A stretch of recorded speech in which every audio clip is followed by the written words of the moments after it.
Borenson had wadded some dry grass and put it in the buckets so that the girls could pack the apples carefully. The grass had tea-berry leaves in it to sweeten the scent, yet he could tell that Sage wasn't packing the apples properly. Probably dreaming of boys, he thought.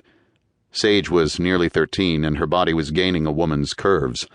It wasn't uncommon here in Lindisfarne for a girl to marry at 15.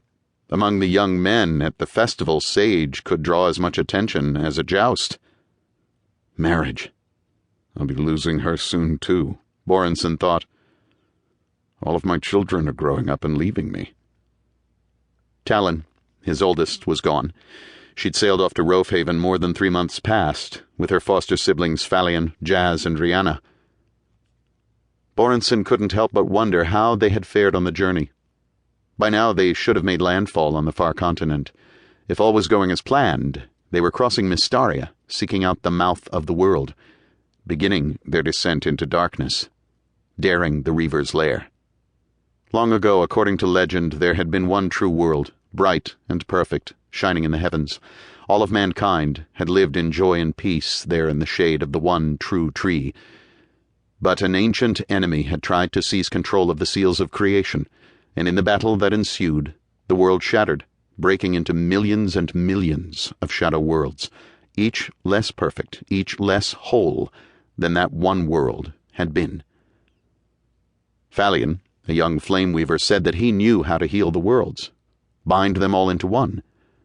Borenson's older children were accompanying him to the underworld, to the seals of creation, to help in his task. Borenson wrenched his thoughts away. He didn't want to consider the perils that his children faced. There were reavers in the underworld, monstrously large and powerful. Best not to think of that. Yet he found it hard lately to think of much else. His children should have landed in Rovehaven. If their ship had made good time, they might soon reach the seals of creation. A new day could be dawning. "Father," Erin called. "Look at this apple." She held up a huge one, flashed her winning smile. "It's perfect." "Beautiful," he said. "You're beautiful," he thought, as he stood back and watched. It was his job to take down those buckets that were full. There was a time a few years ago when he would have been up in the tree with her, but he was getting too fat to climb rotting trees.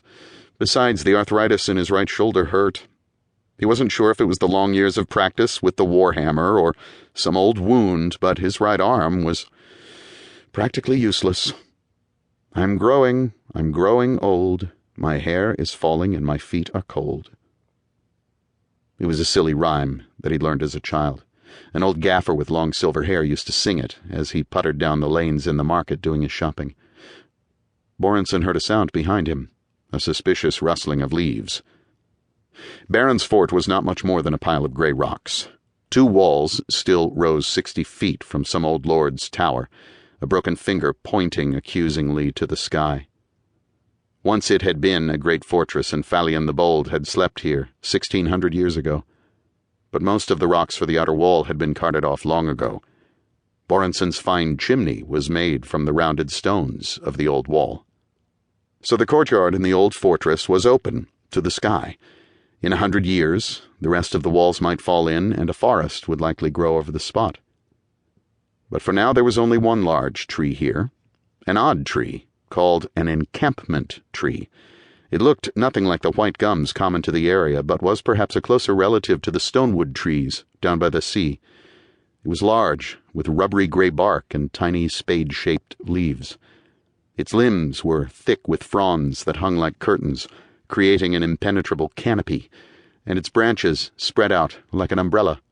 A good-sized tree could shelter a dozen people. When settlers had first come to Lindisfarne, nearly 1,000 years earlier, they had used such trees as shelter during the summers while building their homes. Unfortunately, Sir Borenson had 3 such trees on his property, and for the past several years he'd had problems with squatters coming to his land and living in them, particularly during the harvest season. They'd steal his fruit, raid his vegetable garden, and snatch shirts from his clothesline. Borenson didn't hate the squatters. There were wars and rumors of wars all across Rovehaven, but he couldn't allow them to stay on his land either. He whirled and crept toward the